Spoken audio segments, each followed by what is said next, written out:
অন্তর্বর্তী সরকার ব্যর্থ হলে দেশের মানুষকে ভুগতে হবে বললেন নুরুল হক।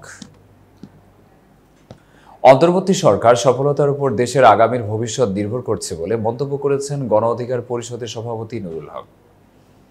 তিনি বলেন, এই সরকার সফল হলে দেশের মানুষের জন্য ভালো হবে, আর যদি ব্যর্থ হয় তাহলে দেশের মানুষকে ভুগতে হবে।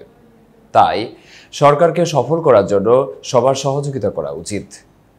দেশে বেকারত্ব মহামারী নিরসনে অন্তর্বর্তীকালীন সরকারের কাছে বাংলাদেশ যুব অধিকার পরিষদের 7 দফা প্রস্তাবনা শীর্ষক আলোচনা সভায় নুরুল হক এ কথা বলেন। আজ রোববার দুপুরে রাজধানীর বিজয়নগর এলাকায় গণ অধিকার পরিষদ কার্যালয়ে এ সভা হয়।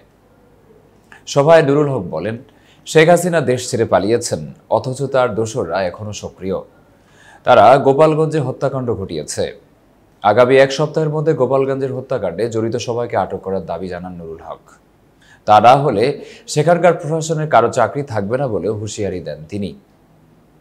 নুরুল হক আরও বলেন, গোপালগঞ্জের সন্ত্রাসীরা সংগঠিত হয়ে সেনাবাহিনীর উপর হামলা করেছিল, এটা লজ্জার বিষয়।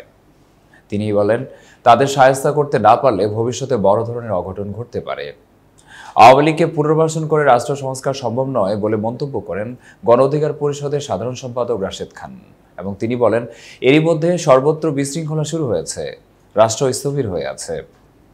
রাষ্ট্র সংস্কার করতে হলে সবার সম্মিলিত প্রচেষ্টা দরকার।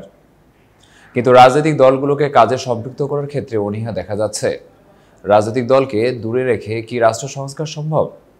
বাংলাদেশ যুব অধিকার পরিষদের সভাপতি মঞ্জুর মোর্শেদ মামুন বলেন, এই 7 দফা প্রস্তাবনা তরুণদের মুক্তির লক্ষ্যে অবিসংবাদিত একটি প্রস্তাবনা।